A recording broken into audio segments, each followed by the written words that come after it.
그리고 한 해의 표입니다. 우리가 성령의 9가지 열매를 가지고서 이렇게 매해마다 표로 삼고 있는데요. 우리 앞에 나와 있죠? 예, 시작. 온유의 열매를 맺자. 다시 한번 시작. 온유의 열매를 맺자. 자, 이번 연도에는 작년은 충성의 열매였는데 온유의 열매를 맺자. 이 온유의 열매를 맺자라는 제목 가지고 또 이렇게 본문을 가지고 중심으로 하나님의 은혜 나누기 원합니다. 지난주에 이렇게 강형욱 씨가 등장하는 개 교육 프로그램 있죠? 예, 그 프로그램 제목을 제가 잘 몰라가지고 그 이경규 씨도 나오더라고요.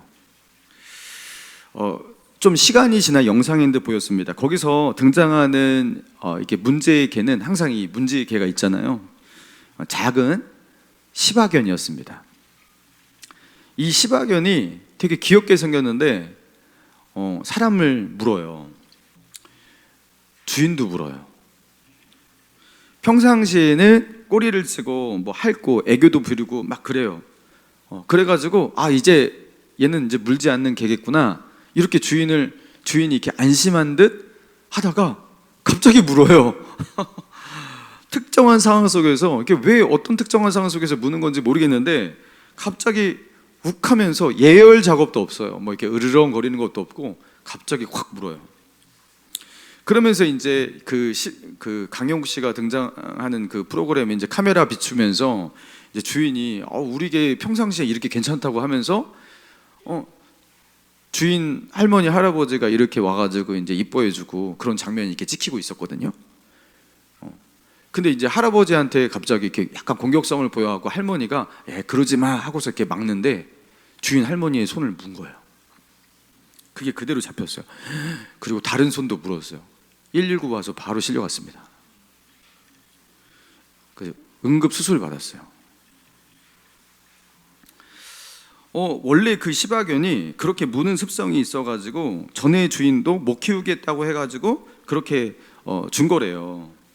그래서 이 개를 받아주고서 키워보겠다고 데려왔는데 사랑으로 예뻐해주고 때마다 밥 주고 또 그렇게 예뻐해주고 그러면 괜찮아지겠지, 안 물겠지, 여봐 안 물잖아 이러면서 이렇게 예뻐하는데 촬영 도중에 주인 할머니를 이렇게 핥고 재롱 피고 막 그죠? 그러다가 갑자기 그렇게 양손을 그렇게 물어버린 거예요. 그래가지고 이 강영욱 씨가 이제 시바견을 이제 교육시키기 위해서 이제 목줄을 채우는데 아주 그냥 강영욱 씨도 그 개들의 세계에서는 이 강영욱 씨가 거의 저승사자 아닙니까? 근데 강영욱 씨도 너무 조심스럽게 막 단단히 그냥 결박을 해가지고 뒤에서 이렇게 해가지고 막 조심스럽게 그 목줄을 채우는데요. 제가 그걸 보면서 무슨 생각을 했냐면요. 저걸 왜 키우나? 저걸 왜 키우나? 아니 자기를 사랑해주고 밥도 주고 예뻐해주고 그런 주인도 물어버리는 저 개를 왜 키우나? 저걸 왜 키우나? 저거는 바로 어떻게 해야 돼요? 여러분 어떻게 해야 됩니까? 이거는 모든 사람이 똑같을 수 없지만 저 같으면 안락사입니다. 무조건. 저는 아니 주인을 무는 개를 왜 키우죠? 아무리 호의를 베풀고 예뻐해줘도 물더라고요. 하루 이틀 얘기가 아니고. 여러분 욱하는 사람들 있잖아요. 화를 잘 내는 사람. 그런 사람이 바로 이 시바견 같은 사람이거든요. 언제 물지 몰라요.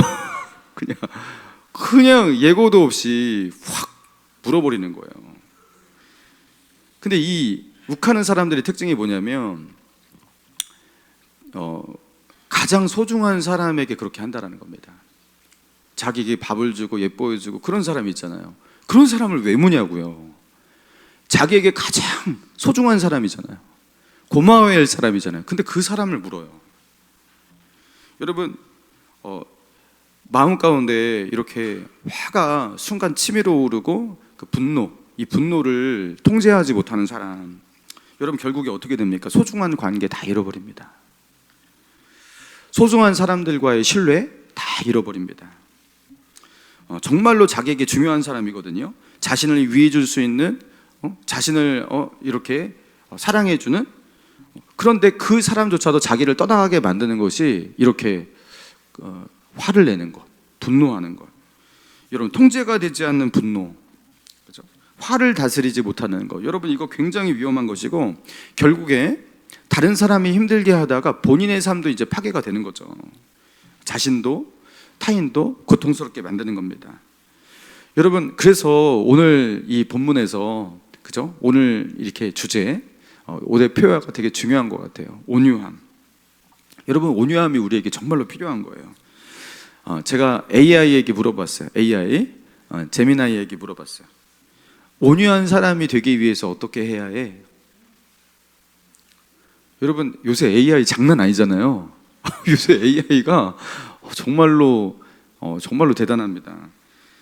기가 막히게 정리를 해주더라고요. 그리고 이게 똑같은 질문을 해도 아까 물었을 때하고 지금 물었을 때하고 대답이 달라요.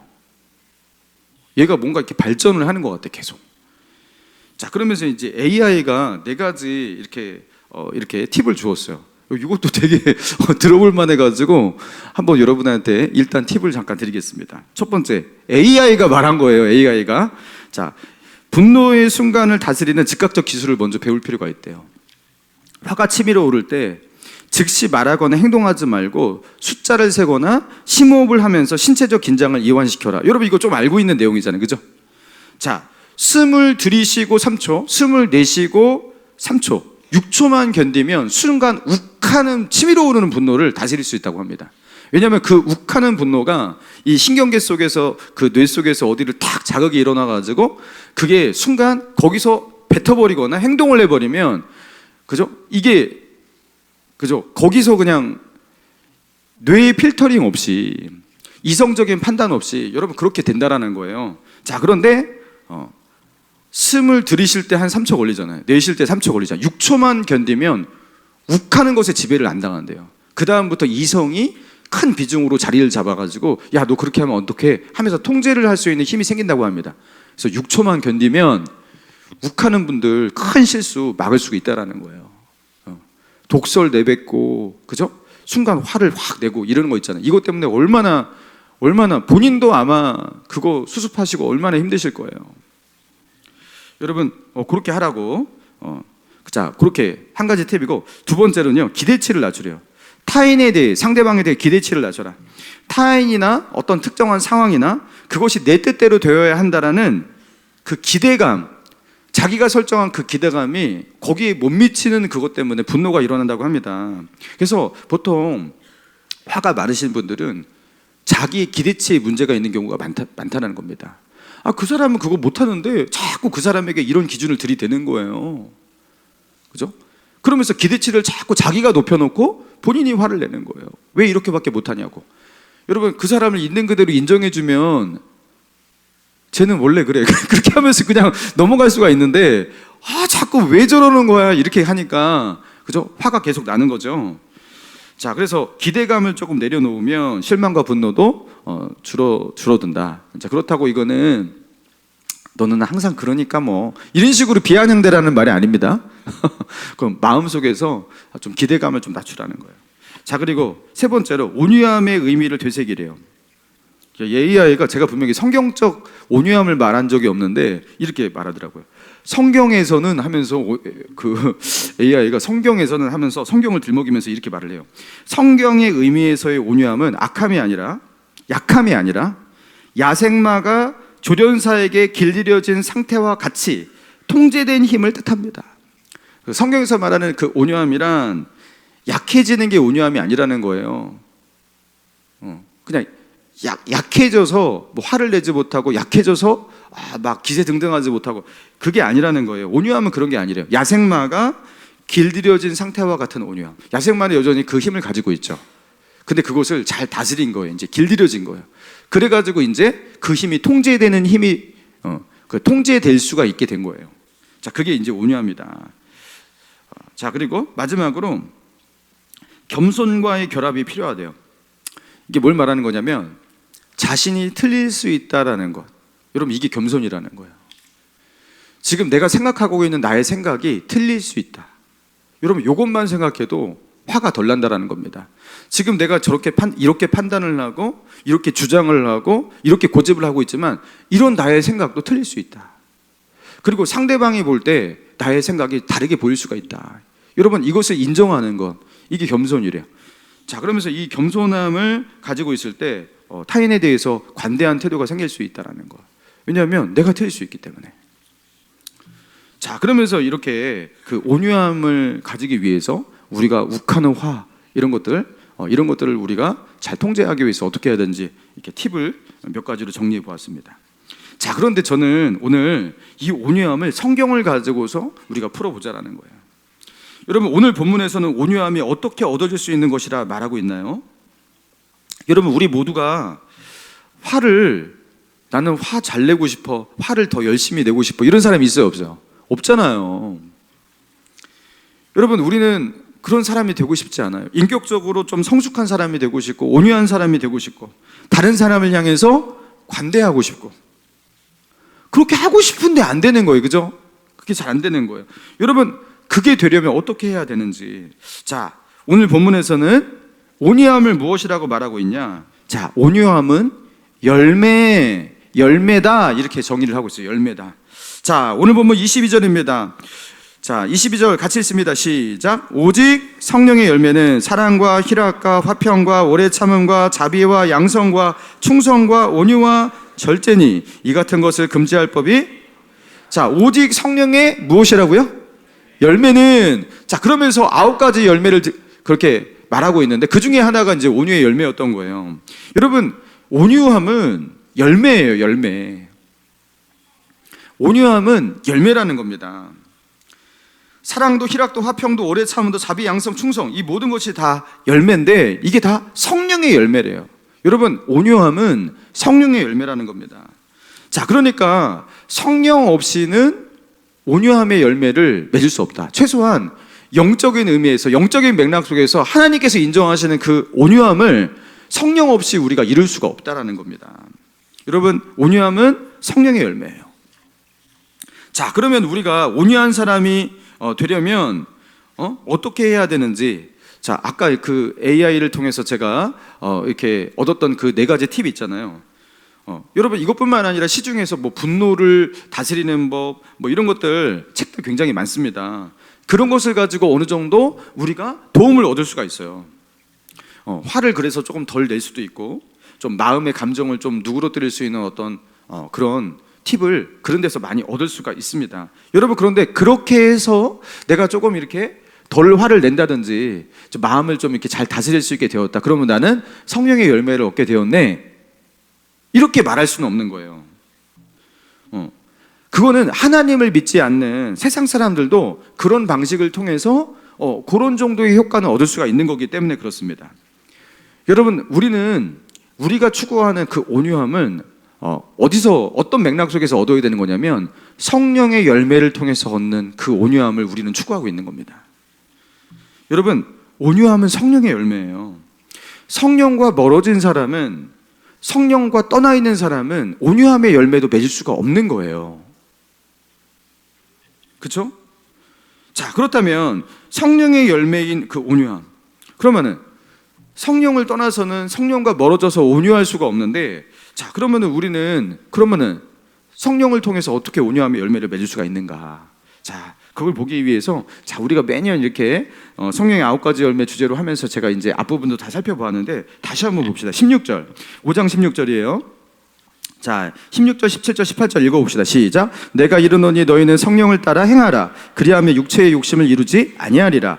육체의 소욕은 성령을 거스리고 성령은 육체를 거스리나니 이 둘이 서로 대적하므로 너희가 원하는 것을 하지 못하게 하려 함이니라. 너희가 만일 성령의 인도하시는 바가 되면 율법 아래 있지 아니하리라. 자, 여러분 16절에 보니까 너희는 어떻게 행하라? 성령을 따라 행하라. 자, 성령을 어떻게 하라고요? 따라 행하라. 이렇게 표현하고 있어요. 그죠? 그리고 18절에 봅시다. 너희가 만일 어떻게 하면 성령의 인도하시는 바가 되면 율법 아래 있지 아니하리라. 자, 그러니까 성령을 따라 행하라. 성령의 인도하심을 받아라. 이렇게 말을 하고 있는 거예요. 여러분 성령을 따라 행하시고 성령의 인도하심을 받으시기 바랍니다. 어떻게 하는 거예요, 그거는? 잘 모르겠죠? 예, 모호하죠. 그죠? 성령을 따라 행하시기 바랍니다. 그러면은 아멘은 하는데 어떻게 해야 되지? 이거 그죠? 성령의 인도하심을 받으시기 바랍니다. 어떻게 해야 되지? 그렇게 하고 싶은데 어떻게 해야 되는지 모르겠죠? 자, 그래서 비교적 이것을 구체적으로 심도 있게 다루고 있는 로마서 7장으로 넘어갑시다. 로마서 7장. 자, 로마서 7장과 8장 되게 중요하죠. 18절부터. 자, 로마서 7장 18절부터 제가 읽어볼게요. 내 속에 곧 내 육신에 선한 것이 거하지 아니하는 줄을 아노니 원하면 내게 있으나 선을 행하는 것은 없노라. 내가 원하는 바 선은 행하지 아니하고 도리어 원하지 아니하는 바 악을 행하는도다. 만일 내가 원하지 아니하는 그것을 하면 이는 행하는 자가 내가 아니오 내 속에 거하는 죄니라. 그러므로 내가 한 법을 깨달았노니 곧 선을 행하기 원하는 나에게 악이 함께 있는 것이로다. 내 속사람으로는 하나님의 법을 즐거워하되 내 지체 속에 한 다른 법이 내 마음의 법과 싸워 내 지체 속에 있는 죄의 법으로 나를 사로잡는 것을 보는도다. 오라 나는 공고한 사람이로다. 이 사망의 몸에서 누가 나를 건져내랴. 여러분 이거 대충 이해하시겠죠? 지금 사도 바울이 이 로마서 7장에서 어떤 고민을 가지고 있는 거예요? 나는 선을 행하기 원하는 나라는 거예요. 근데 내가 가만히 살펴보니까 내 속에 선을 행하기를 원치 아니하는 죄를 원하는 나도 같이 있다라는 거예요. 그러면서 그 내 안에서 두 자아가 이렇게 막 싸운대요. 근데 결국에 어떻게 된다고요? 23절에 보니까 내 지체 속에 한 다른 법이 내 마음의 법과 싸워 내 지체 속에 있는 죄의 법으로 나를 어떻게 해요? 걔가 이겨버려요. 걔가 그 나쁜 놈이 내 안에 하나님의 뜻대로 경건하게 거룩하게 그리고 온유한 마음으로 살기 원하는 내가 있어요. 분명히. 그죠? 여러분 믿음으로 살기 원하십니까? 네, 오늘도 거룩한 삶을 살기 원하십니까? 네, 여러분 그리고 하나님의 말씀대로 성경을 더 보고 유튜브 덜 보기 원하십니까? 근데 맨날 유튜브를 더 보고 성경을 더 안 보고 이런 내가 이기잖아 자꾸. 그죠? 이거 왜 맨날 얘한테 지지? 여러분 이런 고민이 우리만 있는 게 아니라 사도 바울도 있었던 거예요. 가만히 보니까 내 안에 하나님의 법대로 하나님의 뜻대로 살기 원하는 나, 그리고 하나님의 법이 아니라 죄의 법대로 살기 원하는, 죄의 욕망대로 살기 원하는 나가 맨날 싸우는데 얘가 자꾸 이기는 거예요. 그러면서 마지막에는 뭐라고 탄식합니까? 24절. 오라 나는 어떤 사람이로다? 공고한 사람이다. 나 죽을 것 같다 이 소리예요. 나 미치겠네 이거 진짜. 예수 믿고서 지금 내가 몇 년 됐는데 계속 이거 지는 거야. 자꾸 죄를 짓고 왜 이러는 거야 도대체 하면서 오라 나는 공고한 사람이다. 이 사망의 몸에서 누가 나를 건져내랴. 와 이거 예수 믿고서 이거 신앙생활도 이렇게 했는데도 이거 안 되네 이거 진짜 하면서 이 탄식이에요. 탄식. 자 그러면서 그러면 이제 사도 바울도 안 됐구나 우리도 안 되는구나 이렇게 될 텐데, 자 로마서 8장에서 이제 솔루션이 나오는 거죠. 로마서 8장. 자, 앞에 부분 생략하고 5절부터 봅시다. 5절부터 육신을 따르는 자는 육신의 일을, 영을 따르는 자는 영의 일을 생각하나니 육신의 생각은 사망이요 영의 생각은 생명과 평안이니라. 육신의 생각은 하나님과 원수가 되나니 이는 하나님의 법에 굴복하지 아니할 뿐 아니라 할 수도 없습니다. 육신에 있는 자들은 하나님을 기쁘시게 할 수 없느니라. 만일, 자 9절 같이 했습니다. 시작. 만일 너희 속에 하나님의 영이 거하시면 너희가 육신에 있지 아니하고. 자, 여러분 여기 보니까 육신을 따르는 자, 영을 따르는 자 이렇게 나오잖아요. 자, 육신을 따르는 자, 이게 죄를 짓는 자를 말하는 거예요. 죄의 욕망을 따르는 자. 자, 그리고 영을 따르는 자, 성령을 따르는 자를 말하는 거예요. 성령. 자, 그러면서 자, 이 사도 바울은 결국에 이 문제를 성령론으로 해결하고 있는 거예요. 그죠? 지금 오라다는 공고한 자로다 하면서 맨날 그죠? 죄의 법이 자꾸 내 안에서 이기는 거예요. 죄의 욕망을 따르는 자아가 자꾸 이기는 거예요. 그래갖고 오라 나는 어떻게 사냐 하면서 막 이렇게 탄식을 했잖아요. 그러면서 사도 바울이 로마서 8장에서 성령론을 꺼내고 있다는 겁니다. 자, 그러면서 로마서 8장 12절입니다. 자, 12절부터 14절까지 같이 있습니다. 12절 14절 시작. 그러므로 형제들아 우리가 빚진 자로 돼 육신에게 져서 아니라 너희가 육신대로 살면 반드시 죽을 것이로되 영으로서 몸의 행실을 죽이면 살리니 무릇 하나님의 영으로 인도함을 받는 사람은 곧. 자, 여러분 육신대로 살 것이 아니라 하면서 뭐라고 하냐면 육신대로 살면 죽는다. 그러나 영으로서 몸의 행실을 죽이면 산다. 이게 영이란 성령을 말하는 거예요. 자, 그러면서 14절에서 결론적 문장이에요. 무릇 하나님의 영으로 어떻게 하면? 인도함을 받는 사람은 하나님의 아들이라. 그러면서 하나님의 영의 인도하심을 받아야 돼 하고 결론 딱 끝. 그죠? 그래서 여러분 하나님의 영의 인도를 받으시기 바랍니다. 그거 어떻게 하는 거예요? 하나님의 영을 어떻게 인도를 받는 거냐고요. 저는 참 이게 맨날 이 부분이 너무 원망스러워서 사도 바울이 좀 구체적으로 써주지. 여기다가 하나님의 영의 인도를 그럼 어떻게 받냐는 것을 좀 구체적으로 써주면 얼마나 좋았을까.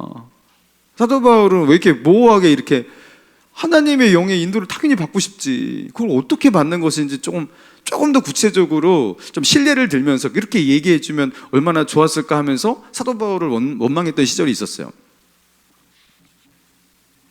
그럼 얼마나 좋을까? 여러분, 그런데 오늘 본문에서도 이 갈라디아서에서도 그죠? 성령의 열매가 있다 하면서 성령의 9가지 열매를 말하고 성령을 따라 행하라, 성령의 인도하시는 바가 되어야 된다, 이렇게 결론이 냈잖아요. 여러분, 사랑하는 성도 여러분, 우리가 온유한 사람이 되고 싶은데 온유의 열매를 맺으려면 어떻게 해야 된다고 사도 바울은 말하고 있는 거예요. 성령의 인도하시는 삶을 사시기 바랍니다. 그죠?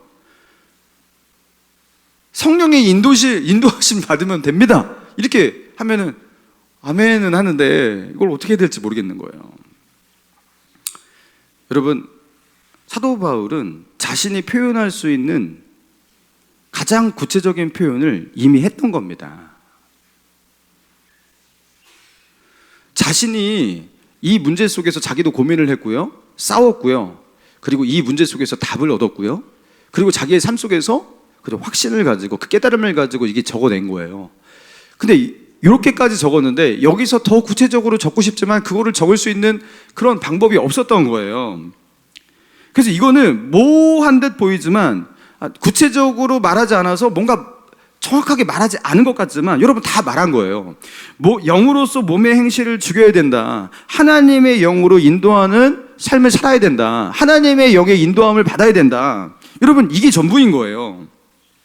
여러분, 사도 바울은 우리에게 표현할 수 있는 것을 다 표현했던 겁니다. 여러분, 성령의 열매를 맺으려면 성령의 인도를 받아야 된다, 성령을 따라 행해야 한다. 여러분, 이게 표현할 수 있는 전부라는 거예요.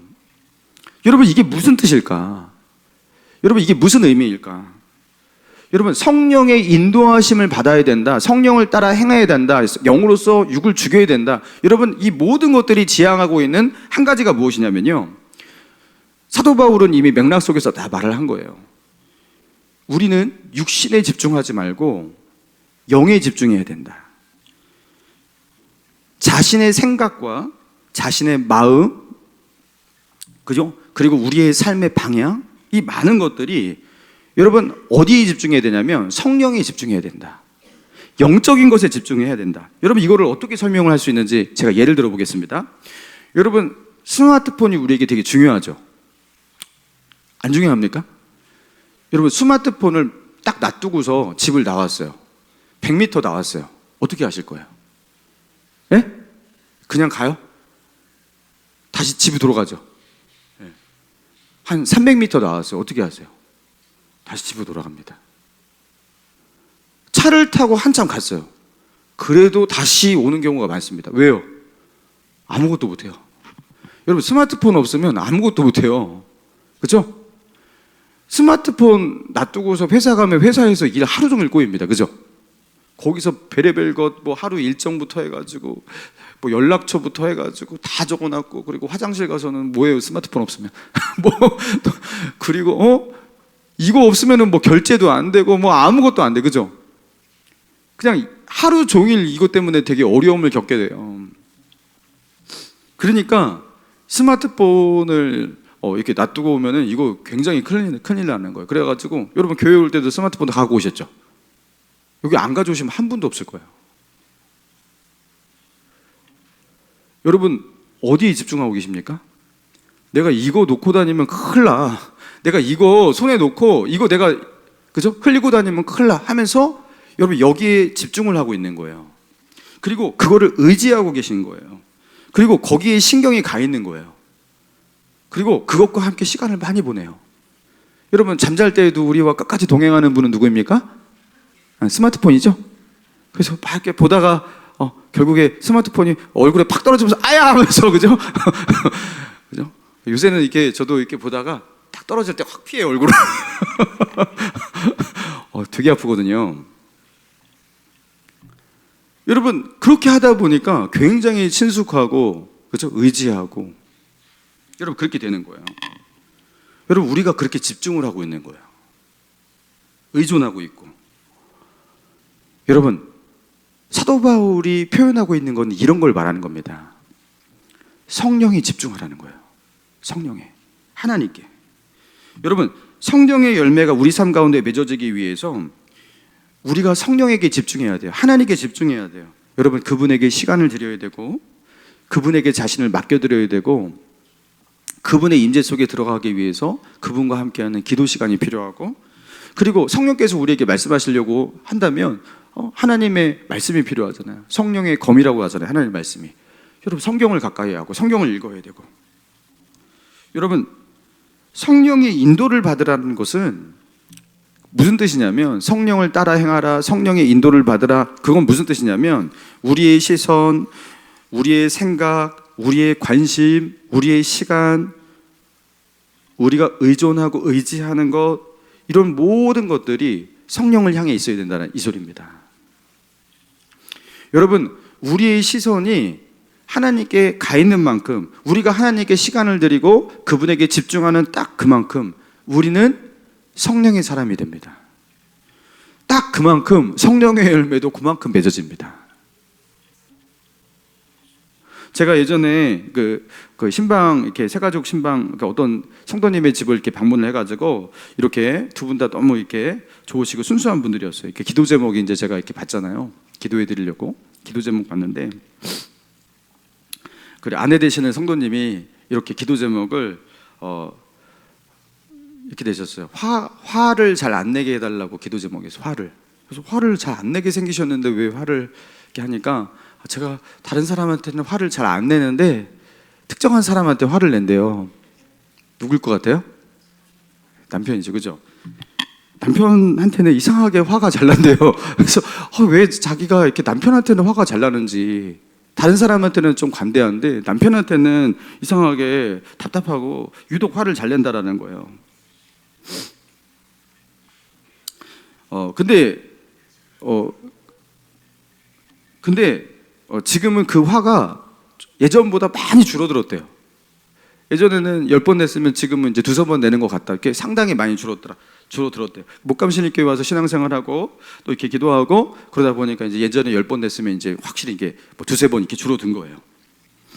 그리고 이렇게 말씀을 하시더라고요. 경건 생활을 잘 할 때는 은혜가 있을 때는 화가 거의 안 난대요. 근데 이 경건 생활이 좀 부족하고 은혜가 좀 떨어지고 그렇게 하면 여지없이 화가 나고 남편을 보면 굉장히 답답해지고 그렇게 한다 이렇게 고백을 하는 거예요. 근데 제가 그걸 보면서 와 이분은 깨달았구나 싶었어요. 깨달았구나. 이 성도님께서 깨달았구나. 경건의 비밀을 깨달았구나. 여러분 자신의 인격과 자기의 성품 여러분 그것이 경건과 밀접한 상관이 있다는 것을 확신하고 있는 거예요. 그러니까 은혜가 있을 때는 내가 그죠? 하나님과의 관계가 좋을 때는 제 마음을 좀 통제를 할 수가 있고 그게 안 될 때는 이게 잘 통제가 안 됩니다. 여러분 이거 되게 단순하지만 이걸 깨닫지 못하고 그렇게 살고 평생 그냥 똑같은 인격 가지고서 그죠? 성품에 성숙 없이 여러분 그렇게 살다가 그렇게 죽으시는 성도님도 저는 많다고 생각합니다. 근데 이분은 이걸 깨달았어요. 자신의 성품이 자신의 인격이 경건의 열매를 통해서 그렇게 바뀌게 된다라는 건 온유함도 이것과 굉장히 밀접한 상관이 있다라는 거 이걸 알게 되는 거예요. 그러니까 어떻게 돼요? 더 말씀 보고 더 기도해야겠다 이런 마음을 가지게 되는 거잖아요. 여러분 이거 진짜 중요한 깨달음입니다. 혹시 아직도 이 깨달음이 없으신 분 있으십니까? 여러분, 경건이 이런 깨달음이 있잖아요. 그러면은 정말로 자기에게 중요한 것이 됩니다. 맞거든요, 그게. 사랑하는 성도 여러분, 은혜 속에 살아가잖아요. 하나님과의 깊은 관계 속에 살아가잖아요. 그 성령의 인도하심을 받고 그분과 가까워지잖아요. 화가 막 나요? 나 마음에 안 들고 갑자기 막 욱하고, 여러분 그렇게 막 돼요? 잘 안 됩니다. 잘 안 됩니다. 그렇게 잘 안 됩니다. 여러분, 성령의 열매가 우리로 하여금 온유하게 만드는 거예요. 저는 예전에 그 20대 때도 30대 초반까지도 뭐 이렇게 좀 이렇게 화가 잘 나는 타입이었다고 저는 저를 그렇게 기억하고 있어요. 그걸 밖으로 잘 드러내지 않았지만 제 속에 있는 화를 알잖아요. 저는 그것을 의분이라고 생각했어요. 의분. 나는 그 정의로워서 거룩한 분노가 있는 사람이야. 그러니까 이렇게 답답한 거예요. 이렇게 화가 있는 거야. 이렇게 생각했거든요. 근데 그게 아니라는 것을 제가 이제 어느 순간 몇몇 어떤 그 사건을 통해서 깨닫게 되었는데, 제가 한 번은 이제 저희 모교회에서 청년부 회장으로 이렇게 봉사할 때였어요. 청년부 회장이니까 이제 임원들 같이 이렇게 총무 회계석에 이렇게 모여가지고 회의도 하고 그러지 않겠습니까?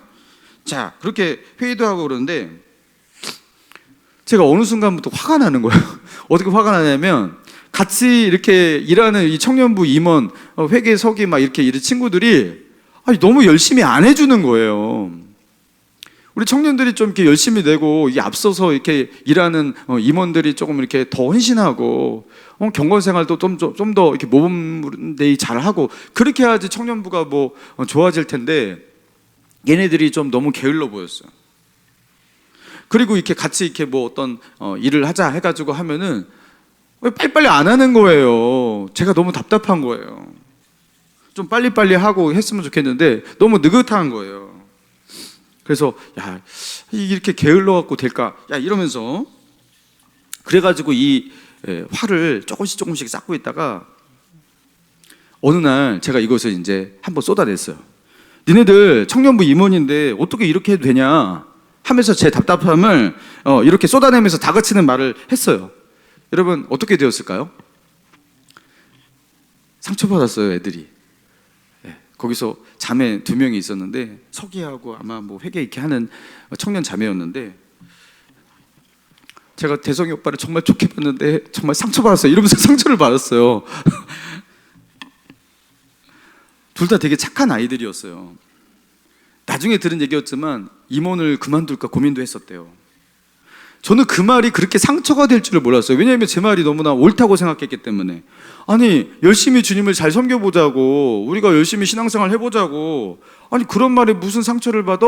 하면서 얘네들이 이상한 거야, 이렇게 처음에 생각했거든요. 근데 나중에 깨달았어요. 저는 그냥 화를 낸 겁니다. 저는 그냥 화를 낸 겁니다. 저는 온유하지 않았던 겁니다.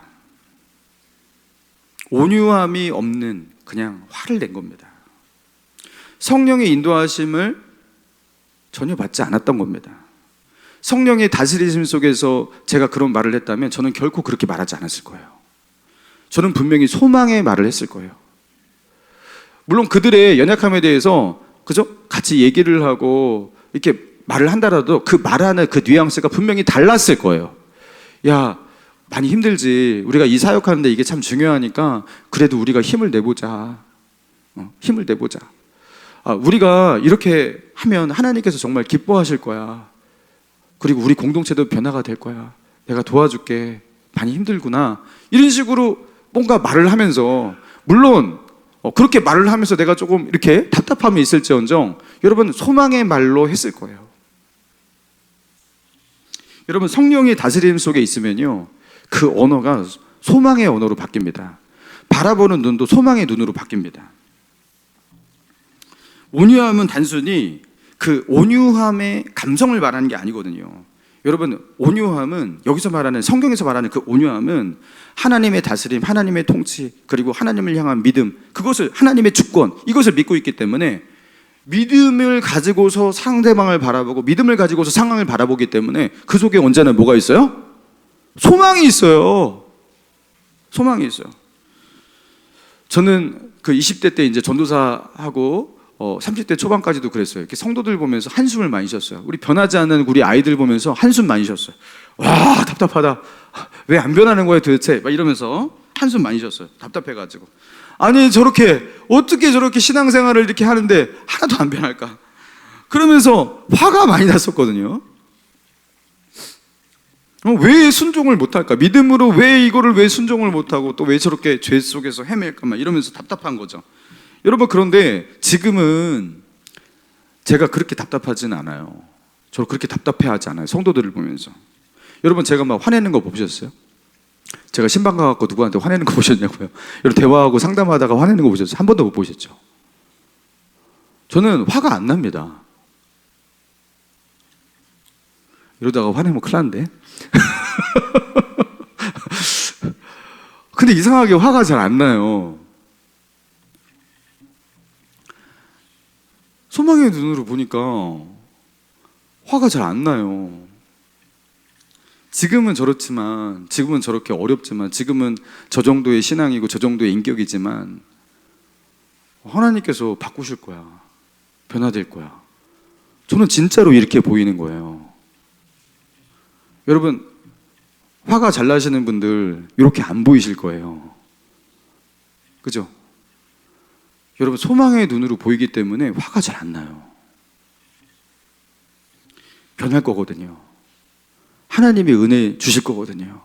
시간이 때로는 좀 오래 걸려서 그렇지, 내가 견디고 인내하고 참고 믿음으로 기도하고 싸우고 그러면 결국에 하나님의 은혜가, 그죠? 그를 다스릴 것이고 그는 변화될 것이고, 여러분, 그렇게 바뀔 거예요. 할렐루야.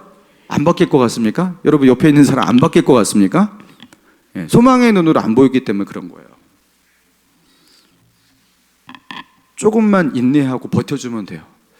여러분, 목자 되시는 분들, 우리 소그룹 분들 왜 저렇게 안 따라줄까? 조금 믿음으로 같이 해보면 좋을 텐데 왜 이렇게 협조를 안 해줄까?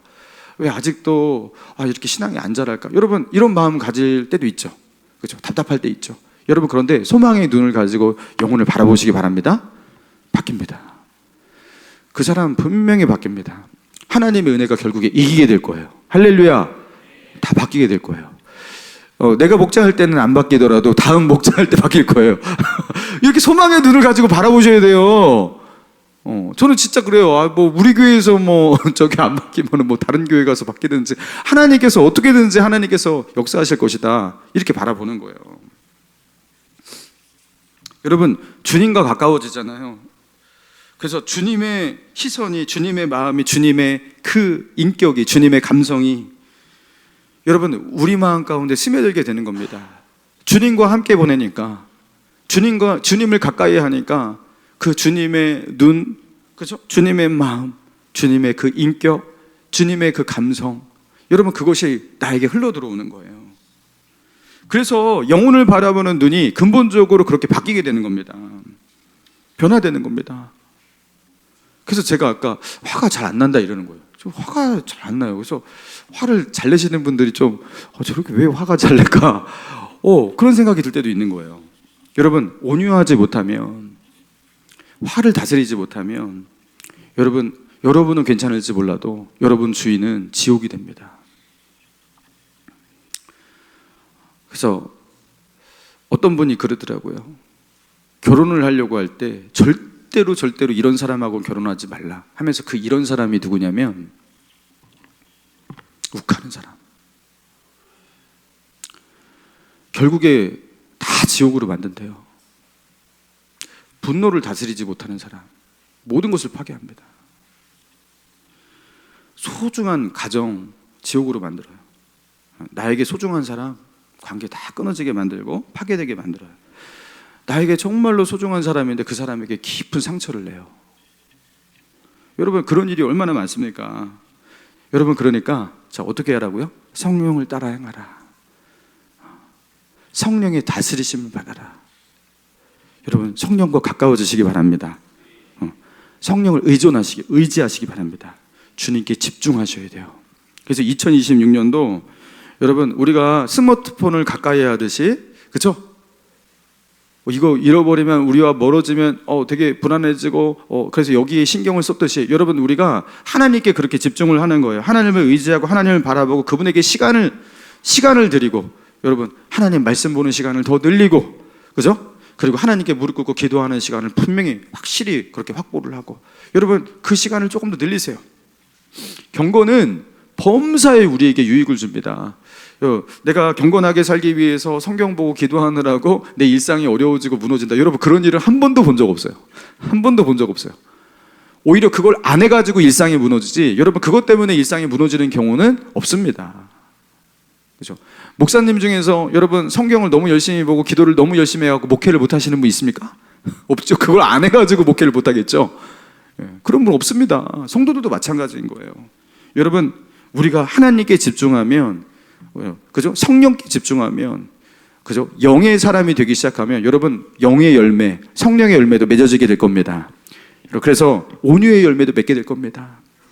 그래서 성령의 열매로 가득한 우리 새해가 되시기를 주님의 이름으로 축원합니다.